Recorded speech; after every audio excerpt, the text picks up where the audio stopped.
And I'm going to wait a second and make sure that we get all of our notifications that we're live on Facebook, that we're live on YouTube, and we are. And then I will introduce, although she doesn't need any introductions, our special guest, Michelle Aaron. Let's make sure we're live on YouTube. Michelle, you can check too. Let's see. All right.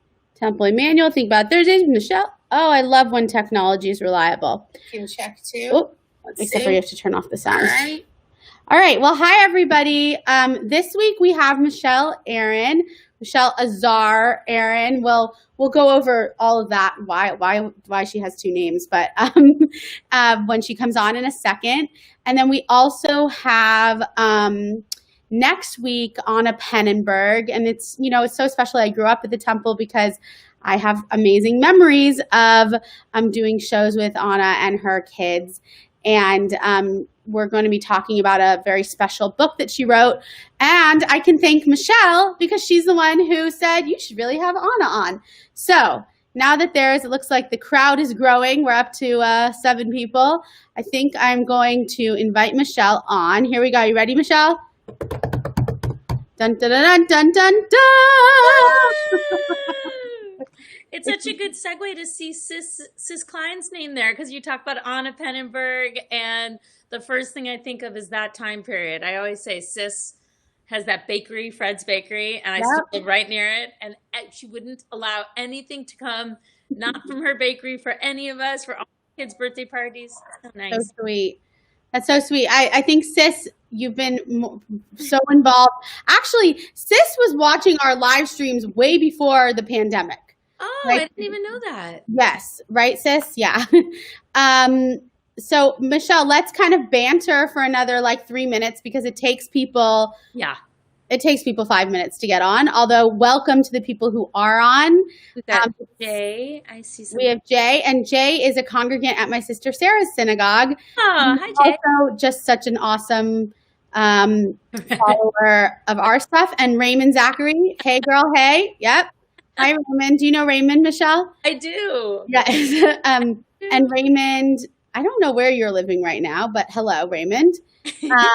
He's awesome. Sis says yes. I think that was referring to you were watching our live streams long before the pandemic started. No, I sure wasn't, but I sure will from here on in.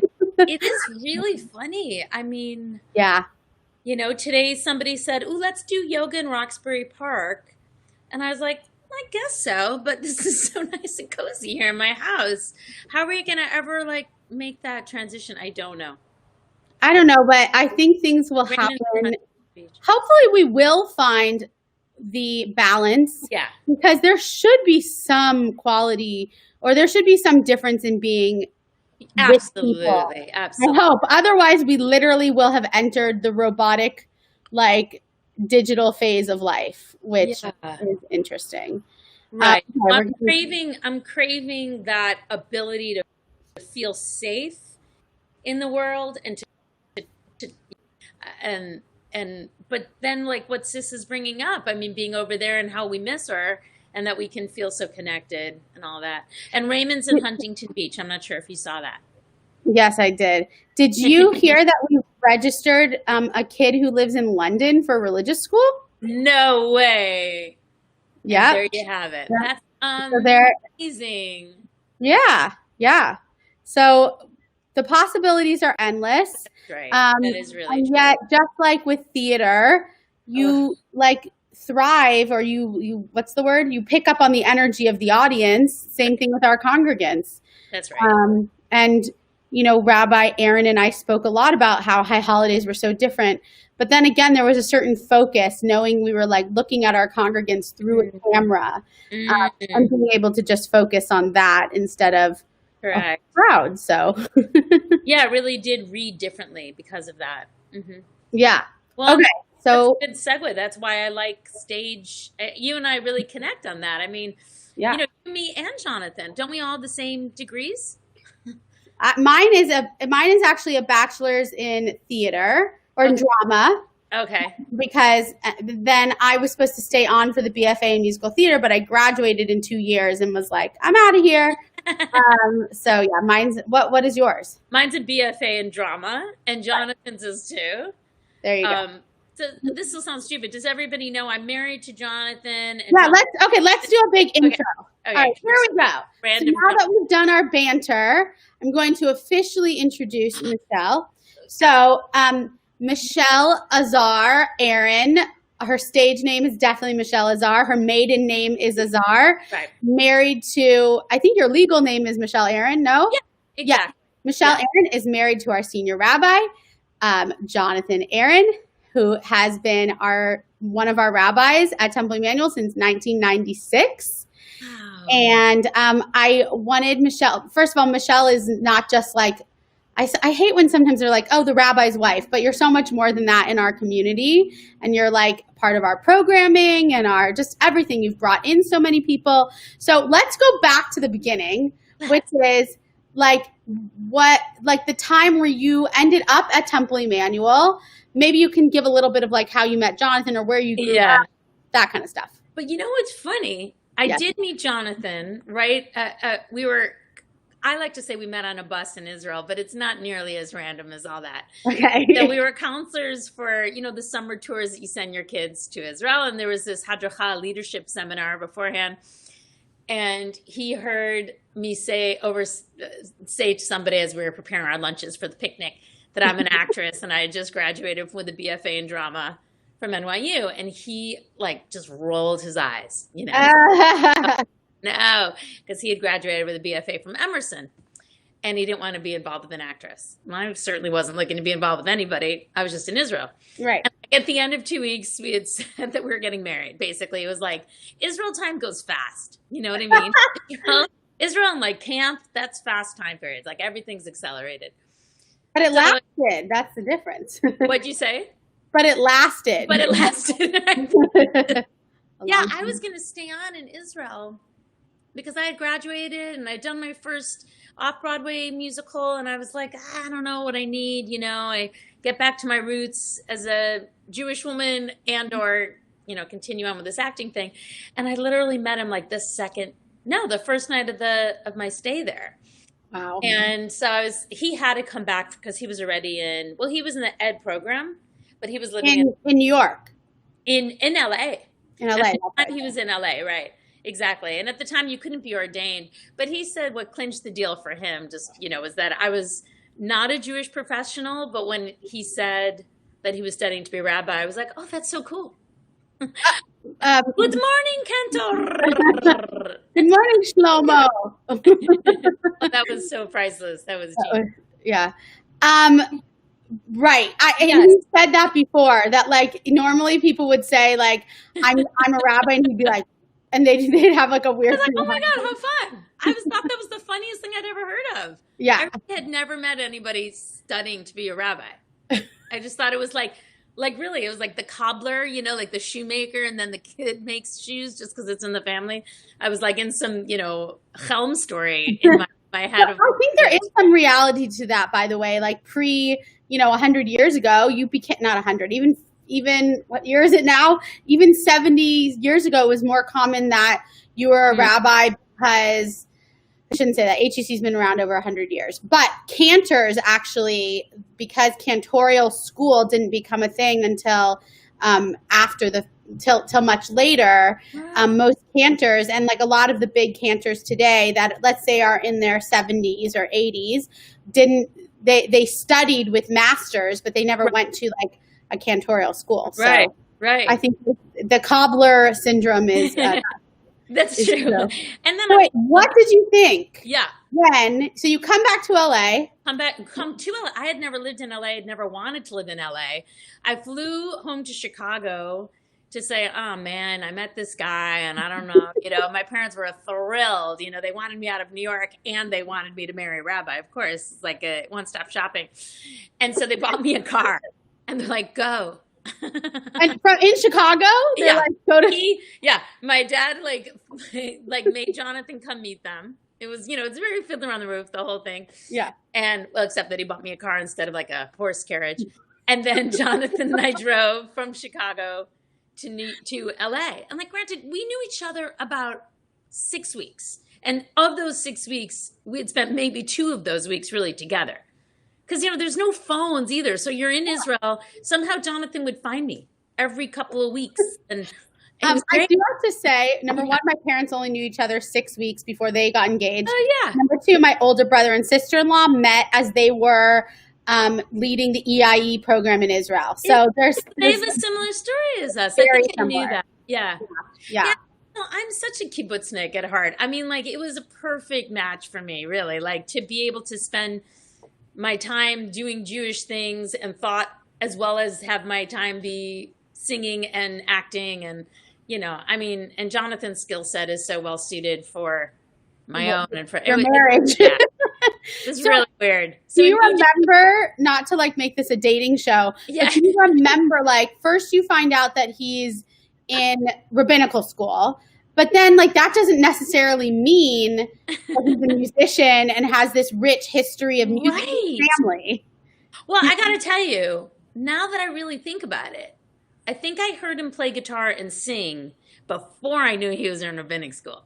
Okay. Yeah, because the other little story is, I was playing Frisbee in the hallway because I'm such a sportsman Frisbee player with these like, young 18-year-old boys. And then I heard guitar in the other room.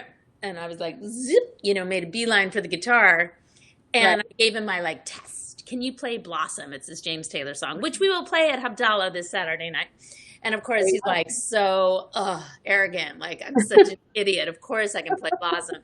He starts playing it and I start singing along and like, the rest is history. The rest is history, right? Okay, so then you come to LA, you're living in LA. And he was head of Dor Chadash. It was like a movement, a program through whatever for 8th grade students. I taught for Neely Cosmo at Temple Manual. He won me over. Yona said he won me over this guitar playing. Well, this is common, Yona. Yeah. Yeah. So I had taught there previous to him ever getting the job there. Isn't that bizarre? You mean when it was at Emmanuel when Neely was teaching it? Yes. That is weird. Yeah. And he was finishing the ed program. He wasn't even like fully going to do the rabbi program. Yeah. Finished the ed program here in LA. Then we moved to New York. I got my master's degree there too, because I'm such a I can't just sit around and wait for the phone to ring. I was like, what am I going to do with my time? Yeah. So I did a show, another musical off Broadway called That's Life, the Jewish one. Good one. Or maybe that was Pets. I don't know. And then, and then I also got my master's in drama therapy while Jonathan was getting his degree, his rabbinic degree. I don't think I knew that you have a master's in drama therapy. I do. Wow. Yeah. I'm very I like studies, I really like academics and so drama therapy was this great 2-year program at NYU that uses all the modalities of drama, especially for people that don't have speech in so many ways, it was really incredible. And when I came here, when I first came to LA, Bruce Corwin, of course, made a phone call for me, and I got a drama therapy position seniors at an adult day healthcare center. Yeah, so that was pretty special. That's so interesting. Yeah. Okay, so then all of a sudden, Jonathan goes into placement. Yeah. And you get this offer for him to be the assistant rabbi at Temple Emmanuel Beverly Hills. Yeah. And like, it just seemed like, oh, this is all making sense. Of course, we're going to stay in LA. Like, it was just completely. Well, we were in New York when he went through placement, and he's. Oh yeah, that's right. I came. Right. And I would have stayed in New York, but he wasn't into New York. He likes having a car. And so I hope that's not divulging too much. So there were a couple of jobs open in LA, and then like one in a different place that I didn't want to live. So thank goodness he got this job. Right. And and then it was like everything made sense. And I started a theater company with some friends of mine who had gone to NYU called Neurotic Young Urbanites. Right. And it was just like this wonderful time period. Everybody would come to the plays. We would rehearse at the theater, at the temple. It was it was like I was living kibbutz life for sure. Like, everything was all intertwined for me. It was really neat. So when we were talking about like what we wanted to talk about in this, and by the way, like There's so much we could talk about in Michelle's life, but what I really want to say is come see From Brooklyn to Baghdad, from Baghdad to Brooklyn, sorry. And I think we're trying to do it in April, or I think it's in April too. I was April. looking. It was supposed to be last April, but pandemic. Right. So, but there's so much of stuff we could talk about with Michelle's childhood and stuff, but really it's in her show. So I'll keep you waiting, and everybody should come see the show. Although I almost feel like there should be like a part 2 of your show, which is like this stuff that we're talking about right now. Somebody said that. And I feel like, all I've been doing is another cut to, like, during this pandemic is writing. I've been writing a TV pilot and this other story. And I wonder if I should focus on like an addendum of sorts. All right. You'll have to give me your okay. But I mean, just like the concept of like, I don't know, being a rabbi's wife as a whole, or a rabbi's husband, like just the stories that you probably could get from people, like could be a pilot in itself. Well, that is okay. So with somebody, I am writing that one, and the other conceit would be that so she's the Rebbitzin, that story is, but she does create a support group of spouses of different religions. I really love that. Spouses of clergy, right? Yes, right, exactly. Oh, an imam's wife and a reverend and that's so funny. Same-sex and Oh, good. All right, good. Then we'll. Wow, I think that would be funny. When I actually, not as much as at Emmanuel, but when I was at my student pulpit for 3 years in Fountain Valley, I literally felt like I could write a sitcom. First of all, a lot of them still watch. So I just want to say all of my love to CBT, because I love you guys so much. But there was I remember looking at my choir one day, and it was, let's say, like 15 people. And it was like this couple and this type of person, and being like, I could write a sitcom about the people who sing at Temple. and like you take those same, because nonprofit communities, there's such a similar thing, or the buy, the feeling state. And we have somebody who just said, "Oh, Valerie, good morning from Olympia, Washington." Good morning, Valerie. Cool. Valerie's been watching our services. I know. I see on my. Excellent. Yes. Welcome, Valerie. So, Valerie, you could always share with us again how you found us on right in the chat. But okay. So. Okay. So also the thing about me and Lizzie is like how far back we go in terms of, I remember your B'nai Mitzvah. I remember, the first party we went to was for your dad. Like your dad, do you know the story that your dad, who's a foot doctor, saved my Bubby's life? No, I didn't know that. Bubby came to, she was living all over, and she had Alzheimer's, and it was bad, and she was in a group home, and nobody was taking care. And I walked in one time and looked at her feet, and I just had a panic attack. And I called Mark right away, and I said, "Can I please bring my Bubby?" He said, "Of course." I don't know what he moved out of, and he just treated her like a queen and just was completely present with her. And Bubby had such a thing for any man in a white coat. So she just stared at him, and I don't know what he gave her, but it fixed her up within 24 hours. Aww. He completely saved her life. Is this your mom's mom? Huh? Is this your mom's mom? My mom's mom. Yeah, thanks. God, you're so good. Oh, wow. I guess you figured it was Iraq. Well, you said I didn't call my Iraq. I don't know. I don't know anything about your dad's parents. I don't really know about your mom's parents either, but you just very wise. But yes, in 94, after the earthquake, we joined Emmanuel. But the funny thing is, I don't have any recollection of Jonathan not being there that first year. Sure. I don't remember any time of anything, any event without like the 5 of you guys. Well, I guess your brother wasn't really, I don't know, Scott would have been. Well, so there's 7 of us. Allie and Scott and the 3 of us. But right. Well, I was thinking kids. But yes, so we were, let's see, when Jonathan and Michelle came to the temple, we were 11, 12 years old, and we just loved you guys, and we our lives just, circled around the temple and the intergenerational productions. Oh And my God. different than other temples not temples, other families that I know you guys were close with. We weren't a day school family. We were a religious school family. Oh, that's right, right. But I taught Israeli dance in the religious school for a long time. And there you go.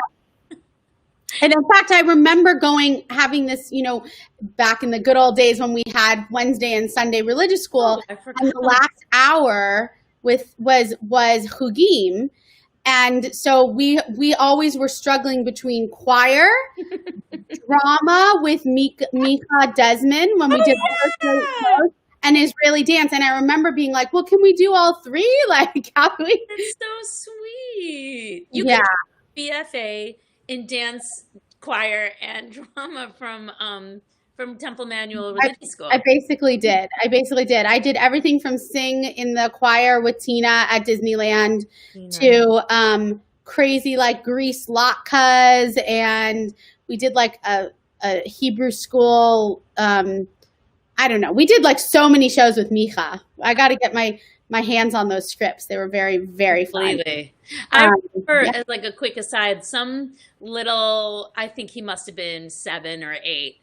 He saw Jonathan. Now, this was in the early days, and we didn't have kids, and we were out for Chinese food some Saturday night. And then the next morning at Sunday religious school, he almost like had a heart attack. Like, I saw the dance teacher with the rabbi at dinner.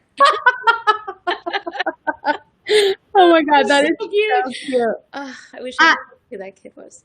And we talk about this a lot. I don't know if I've talked about it with you a lot, but the institutional loyalty, I think you could call it, which happens at a lot of temples, but I think about us working with Dan Tater, who very close with Jonathan growing up through the day school, and now Jake Petzold, who's becoming a rabbi, and he's going to be in LA. And let me tell you, those two people, like, here's the other thing about our temple is I truly feel like those are my people too. When I'm putting together from Baghdad to Brooklyn, I was like, how's this going to work? How's the sound going to work? And of course, my sister-in-law, Melissa, and Sydney Suskin, Yona's wife, were like, wait, call Dan Tater. I'm like, hello? Yeah. Dan did this whole sound design for me. And then when I was in New York, the first night for Shabbat, Jake Petzold, this was this last year when I was doing that show there. Yeah. He's like, what are you doing for Shabbat tonight? Come on over. And it's like, so those people are my people too. And it's that's extraordinary. I'm not sure if that happens everywhere, but I'm so lucky to be the beneficiary. Yeah. So, so here's my question, like at a very bird's eye view. If you could, there's pros and cons of what have happened to religion and temples, but one of the things we talking about today is like the evolution of Emmanuel and how it's changed in the last 25 years. So I wanted to kind of get your reflections and like the good, the bad, and the ugly, but also, hopefully the good too. Well, the funny thing is you say 25 years and I'm like, well, I don't have any idea. I'm not old enough to make that. I just turned 51 2 weeks ago. And it is really funny because I'm not being cagey or anything. And there's nothing about like the Hollywood thing. It's like either you're 20 or you're not 20. You might as well be 80. So it's like there's no, but I don't have any sense of time or space, but it was a completely different place. It really was. Not only because, the size of that day school at the time was, so there was so much commotion. There was always, in a good way, so much movement, so much around the space itself. And there was always people coming and going. And I didn't spend as much time there, though, during that time, I guess. I would keep 2 sets of clothes, like in the car. Like if I was going to an audition and then I had to like change my clothes to go into the temple. But it was like, and Laura Geller was, the senior there, and she and I really spent a lot of time talking together. Every time I'd come to the synagogue, I'd sit with her for a little while. She was quite an influence on me, as she has been for many other people. And the Minyan is also what I was really thinking about last night. It was called the New Emmanuel Minyan, and it was neat because Janet and Shelley Martyr, they had kids, and there was like the kid program, and sis says that, wonderful memories from the day school. they were the Torah players. And when I had little kids, I tried to bring that in, and it worked for a little bit. I mean, Yona remembers too. And every time the Hakafot would go on during, like, just in the regular Saturday morning service, I mean, we would dance and dance and dance for so long. And I don't know, that's for me something I really would like to bring back when the pandemic ends and we're meeting together, how to get, because parents can really enjoy a Saturday morning. The kids would be taken care of. They come in, they do this fun drash, through bibliodrama or through dance or whatever it might be. And it was, I think it's hard because, I mean, people, and you know this as well as anyone else, like, the last thing that, I'm thinking about my nephews and stuff. The last thing that I want to do is wake up even when he was 9 years old, wake up my nephew on a Saturday morning at 9 and be like, "You're going to temple." Like, life is just so different. Well, what about 10:30? Like, what about if everything was? Sela's school's calling. So we have 2 kids now, but neither of them are in our home. They're both in Michigan right now because virtual school.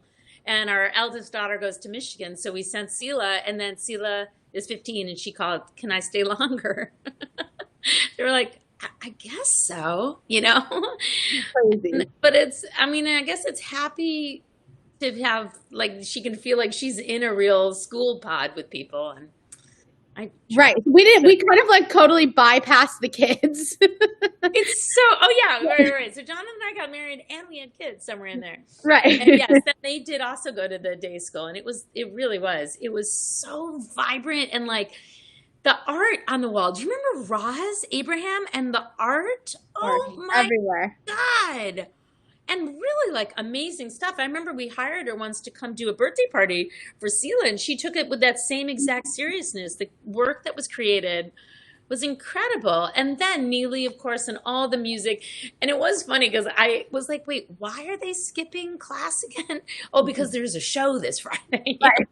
Academics were important, but as long as they served Neely's shows. By the way, I think that was the same. Like, I went through the Beverly Hills schools, and you would have like, "Oh, well, you're missing these 5 days because we're in the school musical." And now it's this weird thing where it's like, well, that's not fair that if these kids get to miss because of that. Or, well, that's funny. I don't know.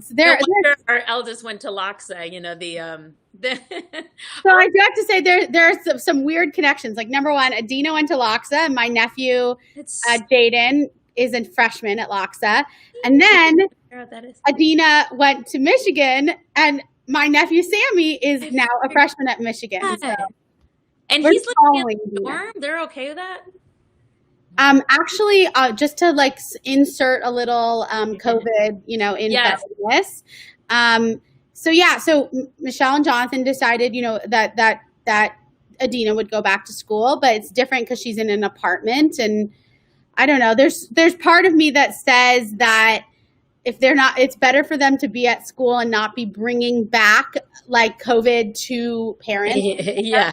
My nephew, Sammy, who grew up in Birmingham and then Houston, is a freshman. He was in an honors dorm of 15 kids, of which 14 of the 15 all got COVID. And he is the one that didn't. And you can instant message me later. And it's because he's on an amazing protocol from his aunt, who's a doctor. And he's on all these herbs. And I kid you not, he's the one of 15 who did not get COVID, but he's in the dorms. But funny enough, they have like these trackers where kids have to log in and say, this is my temperature. This is if you live in the dorms. So he actually ended up at an apartment off campus with 2 kids where they were told, all right, you can stay there, but you have to quarantine. But the 2 kids that he was living with both tested positive, and after they had it and got through it, they were released. But Sammy, because he never got COVID, he kept not getting released because they kept saying, you've been exposed to someone with COVID. So he ended up in this quarantined apartment for a month. Oh my God. Or more, like a month to 6 weeks, even though he never got COVID. So by himself? Michigan. No, his friends he was. I'm not worried about it. At some point, he also got 3 like frat offering. So who knows what he was doing, but he never got COVID. And Like mayor. but I do think it's funny that Adina and Sammy are both at Michigan. That is very true. So weird. So weird. Well, and back to your question, I mean, I'm thinking, I guess Judaism also was so different in a sense at the time, right? That I don't know why that is, though. I know there's scholars smarter than I who pontificated on this for so long. But, the world is just such a busy place, and Judaism has a different area in people's lives, I guess. But I would say during this pandemic, I think people are relying on their traditions. I don't even know about faith, but their traditions more and more and more. Would you agree with that? Yeah, I think that even though things like meditation and yoga, not like secular meditation and yoga, have become increasingly more present in people's lives, that part of guidance and reflection, I think, is where we have a different ability to make people reflect on their lives. I mean, not to say, I think there's plenty of yoga and meditation teachers who do that too.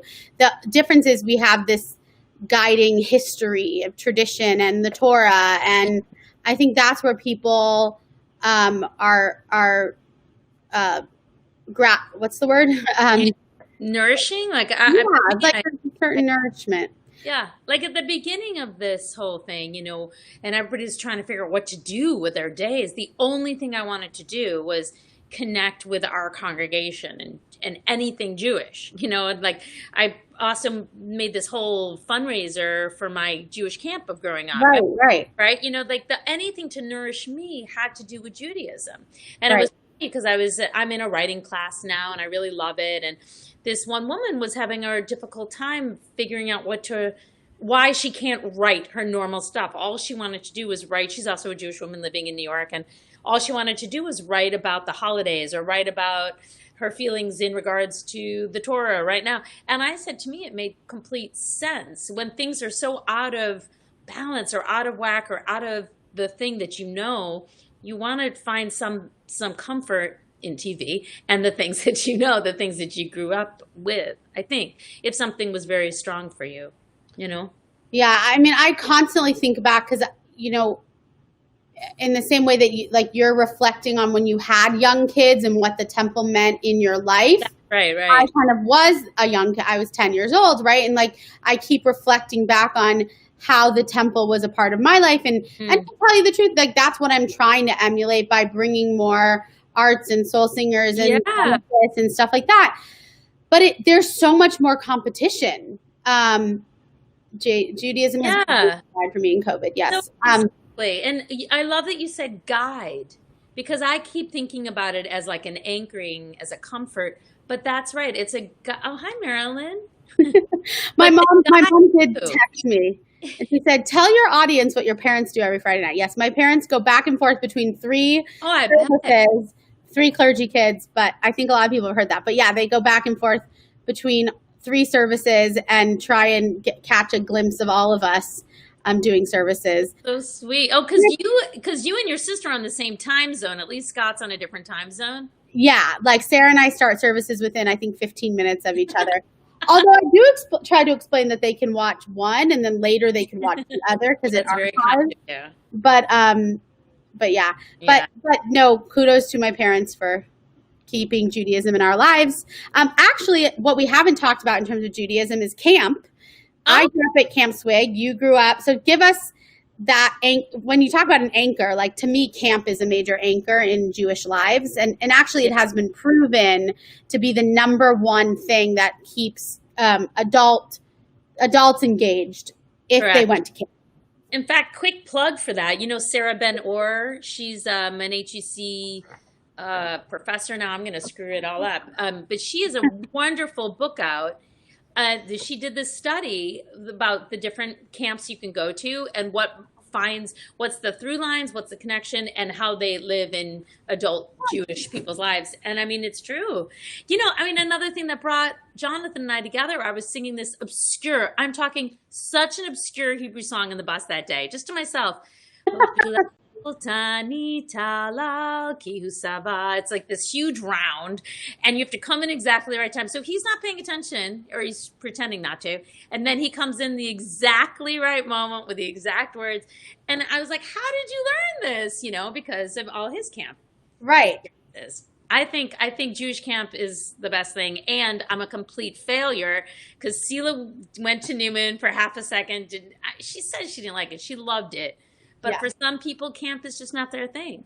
Yeah, I think also the key is starting early. There's also a certain element, like in my life, it was not a choice. It was not a choice. And also in my life, you went for a month or 2 months. You didn't go for like a week. Right.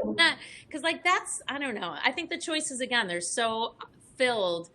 And my dearest, most impactful guides for me are all from this camp period. And that was in Chicago? Well, the camp itself was in Michigan, but they have the same camp, Habonim Dror, at Gilboa, which is up big. I know. My sister-in-law was the director for 1 year. What? The year she got married. Yeah, 94. Wait, Natalie was the director of Habonim Dror. Yeah. How have we never talked about that? I know. And she has really funny stories about like just being the engaged, fiance of my brother Scott. And then all three, her triplet, actually it's only Ryan and I went to Habonim for one summer in 94. And she took it very seriously that she had to take care of us. And she has very funny stories of doing our laundry and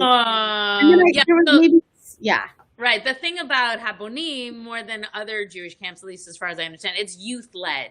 So it's youth-led. It emulates kibbutz. It's all about give what you can, take what you need. If you want your laundry done, you're going to have to do it.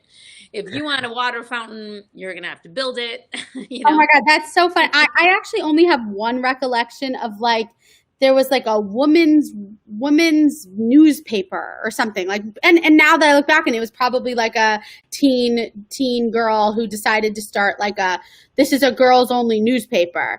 And I remember I think I was in 4th grade and I signed up for it. I'll write for the newspaper. That's amazing. Memories of that. I wish we could hear from people why are the other reasons that Judaism has, or their religion, if there's, somebody here that's not Jewish, that has been this guide. Yeah, let's see what people have to say. Let's see if don't be afraid, guys. Write in. Or and if you're not watching this live and you write it later, please still do comment and tag Michelle or I, and we can always comment later. A lot of people end up watching this tonight. Yeah. Well, it's, it really is I think COVID's slowing everything down and giving people, at least for the first few months when nobody was going into work, or except for, all clergy people, how do you want to spend your time? What is the way to spend your time? And if you didn't have to do the thing, or if you weren't in the car for this much time, what fills your soul? And I think when people are trying to make sense of something bad also, or something difficult, they do go to, the thinkers before us. And I in fact, that leads me to talking about yoga. When I got interested in the practice of yoga, it was because I was doing a play in San Francisco, and my roommate at the time was a big yogi. And instead of going to the gym during those 2 months, I was like, I'll practice some yoga. And it's very acrobatic and very religious, this kind of yoga. Yeah. It's called Ashtanga yoga, and there's no, it brought you back, to loving Havdalah. Well, that's nice. So it's taking time to also reinvestigate some of the rituals that are in there that can kind of help separate and reaffirm. Yeah, I really, and Havdalah. We lost you for a second. I start conversion classes at TBH next week. Yay, Valerie! Preparing for grounding. Preparing is grounding me during COVID. Yeah. And that's why I said I've seen Valerie on our services, and it's very exciting. From Olympia, Washington. Well, you'll have to come prepare your challah with us next Thursday night. I mean, I think that's an interesting thing, right? The preparation. I always think about the mikvah, the ritual of mikvah, which is just dunking yourself. It takes 30 seconds to go up and down in the water. But the thing that makes it a liminal experience, the thing that makes it important and have any kind of effect is the preparation. So I'm just thinking also of like Jay, if Havdalah is the preparation for the rest of the week, you know, because it means to break or to separate. Lehavdel, yeah, to separate. So I think that's such an interesting thing. So how do we prepare for something? And if you prepare for something from a place of spirit or Jewish or connection, you might feel better, even just as simple as that.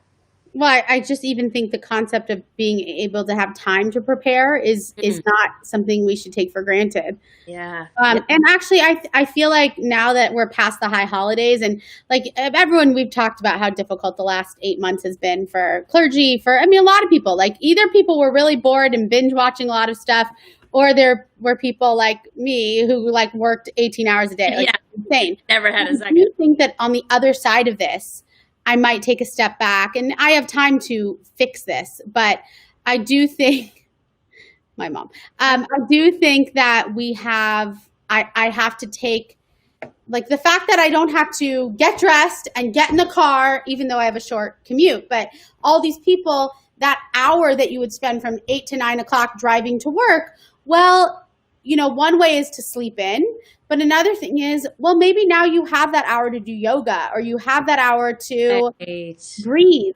meditate, whatever it is. And I think that I don't want to, my fear is that I get past this and I go, well, I didn't learn how to fill that space with something meaningful. I'm still in the, like, I'm taking advantage of sleeping in phase. I know, it's really true. It's become a thing.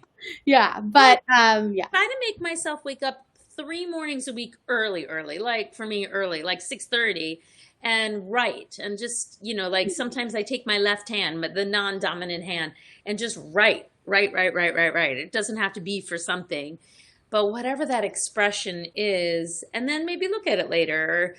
For me, like you, I'm also, you know, I thrive on being busy, and we put up these hammocks at the beginning of COVID. I'm like, okay, we gotta do something about outdoor space. Put up these hammocks, and you will find me in there as often as possible. I feel like it's a little cocoon, and I can just not engage, you know, spend time in that stillness. And back to yoga. So when I started yoga, it was to do this very physical, very rigorous practice, but I also got very interested in why I do it. You know, aside from like, wow, I shed pounds so quickly, and like, you know, it changed my body and my connection to my body in a way that I hadn't for a long time. Yoga's intention is to quell the meanderings of the mind, just as prayer does, just as singing does, just as spending ritual time with people. Mm-hmm. And what I see about my daughters is many of their friends, they didn't grow up with ritual. Right. And I find that really special, what ritual has meant, you know, that like we slow down. Friday at 4 o'clock, it feels different than Monday at 4 o'clock. It's just a different, you know, movement. Mm-hmm. And so I was thinking about people when I started teaching yoga at the temple, because Rabbi Laura Geller was like, let's do it. Let's put you on our programming docket. Yeah. And people just assumed I was doing Jewish yoga, which is lovely, but it's just not what I do. You know, it's like creating triangle and saying you're in an olive or something like that. But what became Jewish about it was creating this kind of fabric within a Jewish structure of mostly women, you know, and it was very like archetypal. If the rabbi's wife was one through history that was also there to talk about sexuality or to talk about, you know, what are the rituals for women, like strangely became this very contemporary version of it. And putting it on Zoom has been great. It's been really, I've been shocked, but it definitely makes me cry each week to see like my group. And some people say, like Marilyn says right now, she's making a zillion banana cakes as she's listening. Some people just put on the Zoom yoga class, whether or not they're really doing it, just because they want to hear my voice or hear us chanting or hear the, you know, Yeah. I mean, I do have to say the Jewish programming or the meditation programming is also a very good escape from the political news that so many people are, saying that CNN or whatever is running in the background 24 hours a day. For me, it's like I'm joking that like it's an achievement if I turn off the news, put on like a different even movie or something, don't have my phone, and just like let myself escape into a movie. Correct. You got to be completely vigilant, because then also I think what happens is by the end of the day, 10 o'clock, 11 o'clock rolls around, you're ready for bed. And if you've inundated your psyche, your mind space with all that information, that is going to be much harder to release as you're trying to fall into sleep. Yeah. It's really true. I meditate before bed, and if I can't fall asleep, I put on When Harry Met Sally, and right now I know it's like I barely got through the first scene and I'm asleep. By the way, we should try one time like a 9 p.m. Restorative yoga. Like, let's do it. Tell people to bring their candles and do really direct people to do the yoga, or it would be like a very calm, and then go to sleep. Yeah, like we do it in PJs. Wait, seriously. We should try it. Do we do it next week, or that has to be the challah earlier? Like, we do have a challah on October 22nd. Oh, that's a week from today. Yeah, Lizzie and I have a lot of programming discussions. Yeah, and we have a Juice of Color special programming on November 5th, and another challah on November 22nd. Appreciates meditating with my husband. I gotta say, it's pretty much my favorite thing to do now every day. Yeah. 5:30 time rolls around, and again, I should start blocking it off because I always have students, and we should have like a temple-wide block out. Wait, that's smart, because then maybe other people will also come meditate. Well, it's hard. I grew up being told that the busiest person gets everything done. So meaning, like, if you are busy, you can be even busier. It's really like having one kid's easy. I'm sure your mom could speak to this. I mean, one kid's hard. Having 5 kids is almost easier because they're just all in the thing. So Valerie, and Lizzie, I just agree with you in that, like, separating the time, seeing how important it is to slow down has been a lifesaver for me in so many ways, Yeah. I mean, it's hard, but like now that we're in this weird place, I have to say it's kind of depressing, but we've been in this pandemic era for 8 months, right? And we're probably halfway through, which is insane to think about. But like a minimum of eight months from now would be like, no, we're probably 10 months out from normality. I mean, I keep looking at the next high holidays saying, could we potentially be live? And we don't know. So my point about it is I hope that everyone's in a place where it's like, well, this is our life right now. Yeah. And we have to make our choices. Whereas like for me, from March to, let's say, September, it was just this constant hustle of like, okay, well, this is temporary. This is temporary. And now it's like, this isn't necessarily temporary. Yeah. Well, I mean, and I think that's a helpful way to look at it too, isn't it? It's like, okay, checklist before I go to the doctor. Or yesterday when, I don't know where I went. Where did I go? I had my computer that, check, go put your mask on, and like, do you have your wallet? But it's like, go, where's your mask? And then you go out into the world, and it said, if you have an appointment, wait here. If there are 2 people, wait. So it's just different, but we're doing the thing. Now, like, to me, that feels actually, as well as sitting at home and doing the Jewish, Jewett at home was such a crazy, incredible gift to the world at the time. That's great. It's there. And now I also have to go do the thing. And right. There's some reality of like, we can't do what we did at the beginning and only be like ordering groceries. And that's the only access to the world. Like, And if you are, I have no grudge that either. Like, people that are living still very much either, due to conditions or because they're really afraid, Yeah. I have a friend who's not gotten a car since March. She just has not. I have these conversations daily as we navigate bar and bat mitzvahs and how every person feels different. I am one of those people who believes in wearing a mask and social distancing and washing my hands, and that's what I have control over, of course, and not going, I don't go party, I don't go to dinners with people, I don't do any of that stuff. Correct. But I also think that life goes on a little bit, and it's very hard. But what I'm really getting to is, and I've realized this personally, and I'm hoping that everybody else does, is like, what are you going to be able to say at the end of this pandemic that you've learned or that you've grown? Because otherwise it's just going to be this like blank 18 months of our lives where we go, let's never talk about that again. Although this is going to be a part of our conversation of our lives, literally the rest of our lives. Like, we will never look at 2020 completely. Well, I'd love to speak to that in terms of, I think about it a lot. I think about it a lot aloud with my kids, because I'm wondering also of the different ages of the kids, let's say even in my family. You know, my sister has a 2-year-old, my other sister has 3 and 7-year-old. I've got the older, there's Sydney, like high school students in college. Who's had it the hardest? Like, for which age group is it the easiest, you know, and why? And then I was thinking in terms of my own self, I think I have less patience for anything that's disingenuine. I have less patience for the inauthentic things that I used to do or gravitate toward. And I have a lot more compassion for myself. Yeah. I have a lot more compassion for myself. I do. And that's taken some time too to relearn.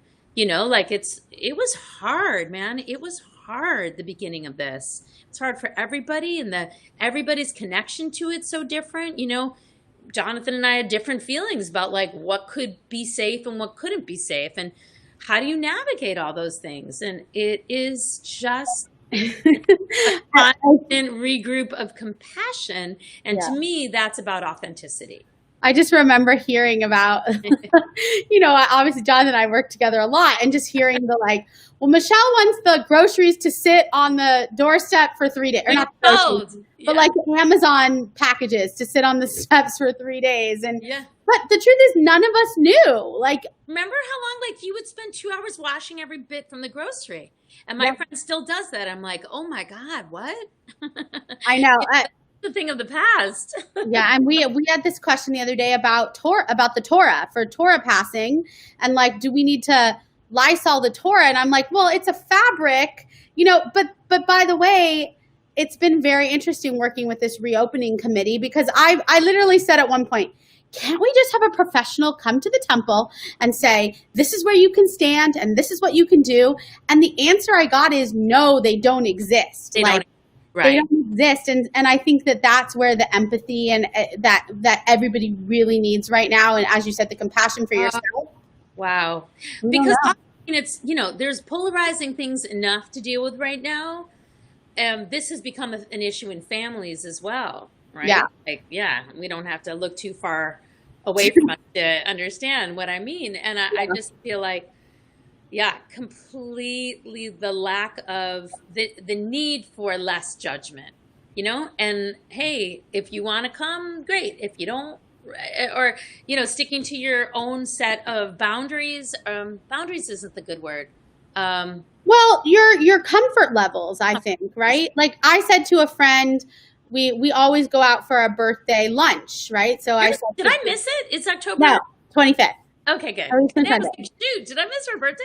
Yeah, so my friend's birthday is October 14th yesterday. So is that Rabbi John? Come here and come say hi. Oh, in their Michigan swag. Wait, that's what song? What's Michigan's song? Oh, Michigan has a hail to the victors. Lizzie, you'll have to wait another Hail, the gang's all here. The leader of the pack. The leader of the gang. Are they having live, like, in-person football games yet? Yes, the Big Ten is. Ugh. And students. My daughter doesn't go to any social events. Yeah. I can guarantee my nephew. Valerie says she appreciates meditating with you. Oh, yeah, that's nice. I take complete kudos for his ability to meditate and doing it every day. Because you used to say golfing was just like meditating. I wish I could do that kind of meditation. What if at 5:30 every day it was just like follow Rabbi Aaron on the golf course? Just like I put I have a selfie stick coming out of my shoulder, and you just follow me around for 4 And hours. you just like watch the. By the way, I do have to say I'm going to visit my parents part of my vacation. And my mom said to me, "Would you like to go in the golf course?" My mom's probably watching, and I was like, "Well, what do you mean? Are you asking me if you want me to drive the golf course?" She's like, "No, like, do you want to have a golf lesson?" Aw, And I was like, cute. I'm going on 36 years old. I've never played golf in my life, and I have a dad who's like an avid golf player. Never too late to start. So it looks like this is the year that father-daughter time. I'm going to play golf next week. Borrow many of our golf clubs. That would be excellent if you could take them off. Have you seen how tall she is? Yeah. I mean, how not tall I am. Yeah. I Exactly. was 9 months pregnant, and the one time that 7.5 months pregnant. And I got took her golfing in Palm Springs. yeah, and I did really, really well. I got like I guess your tummy That's was right. wet. She had ballast. What does that mean? Ballast. It's like the weight, the counter weight was. Oh. So You know, here's the fun thing about, like, we've been married 27 years, but lately I've been hearing things that he knows differently. Like, I've never heard him use that word. It's really exciting. Because we've been spending mass amounts of time together. yeah. All right. Does anybody have any closing questions for Rabbi Aaron or Michelle Aaron before we close up this hour-long discussion? I'd like to give also just a tiny little pitch. If you would Please. like anybody to come to any of my yoga classes, Yes. please do. So, Michelle, I know we've been trying to work. Okay. Michelle, we're going to ultimately have a yoga page on our website. It's going to happen. For my 36th birthday, it's going to happen. But Michelle, tell us when you teach yoga. Okay, so Monday it's a gentle chair yoga class, either chair or not chair. Right? He loves it. It's at 9 a.m. and he's still in bed. It's Monday morning, and it's on Temple Manual's Facebook page, and it's free of charge. So please join in. And then Tuesday, Thursday, and Friday, it's a hands-on, meaning like I can see you on Zoom and you can see me, and I can say, "Hey, your left shoulder's up. Pull it down a little bit." That's it. Marilyn, you and I used to practice yoga together. I just remembered. I know my mom should do yoga on Zoom. Mom, you should do yoga on Zoom. Oh, no pressure. Anyways, you could find out our Zoom link, my Zoom link, either, I don't know. Well, if they follow you on Facebook, maybe they can get all that information. Perfect. Okay, and also if you want to email me, I was about to say your name, Cantor Weiss at tbh.org, I can put you in contact with Michelle and get all of her yoga scheduling with you. But to start Mondays at 9 a.m. That's a great place to begin. And start at the very beginning. Exactly. Does anybody have any other questions? No one had any. No one had a first question. This is Sis Klein. Come on, give us a question. I like just bringing us cookies. Exactly. She would have. He used to say, them. best cookies. No, I think her cake was the best. Oh my gosh. I'm just going to share a funny dream I had yesterday. Jonathan already knows this, but as people are writing questions, if they are, I'm going to tell you this funny dream, which is that at the top of Beverly Hills above Sunset, there's a river cruise. This is my dream. Oh, okay. Which I actually think would be amazing. Imagine if there's a river cruise, like running east and south through Beverly Hills. Anyways, and then Sela, who is very amazing and has an ability to see some things in color, says to me, "You're blue. You're blue." And because Jonathan and I were talking about it the day before. And synesthesia. Synesthesia. Anyways, it's something that smart, amazing artists have, but or not have, but have this ability, I guess you could say. But anyways, I'm on a river cruise, and like as I'm on the river cruise, I'm like, Temple Manual should buy this river because we could do weddings on a river cruise like for the rest of our lives. Like it was like this whole funny thing. And then there's Sela. "You're blue like a computer. You're blue." So I've got to actually call Sela. Sela would be a really interesting guest on Think About It Thursday. She would be. I just realized that, Sela, if you're watching, what color am I? He is not. She told me that she has to go to school. Darn it. Maybe we can Oh, get special darn it. dispensation one Thursday morning. That is, We could pre-tape it. you should ask her. That would be very cool. But anyways, isn't that when you were just talking about like what goes in our heads before we go to sleep at night? Right. Clearly, because here's another weird thing. Jonathan and I took a test online to see if we had it. Did you? Nope. We got the same exact score. That's Same exact score, Right. 147, whatever that means. And I guess people who have this ability score usually like 100 or something like that. Anyways, but it was weird because they give you like a million. What color is number 9? What I color is it? thought to take that test. And yeah, you should. And we Okay. did. We both do not have it. Well, speaking of that incredible girl, as we end up, she put me on like it's some astrology site. It's called Oh, yeah. Nebula. Nebula. So, as Oh, our yeah. last thought for the day, how about Okay. remind yourself, let go of hesitation and welcome in prosperity. That's such a nice way to end this. Let go of Mind yourself. and Was welcome every in time. prosperity. Right. So here, how about this? Take your right hand and put it in your left hand. So you're taking all parts of yourself, the positive, the negative, the female, the male, the masculine, the strong, the weak, and just bring it into your heart, taking all parts of yourself, anchoring your day with it. Lizzie, thank you so much for having me. Michelle, thank you so much for being here. And I can't wait to do it again. And everybody, we're going to say bye. Hey, Valerie says goodbye. And At yoga or meditation or at our holiday next week. or Havdalah. We're going to do it Saturday night.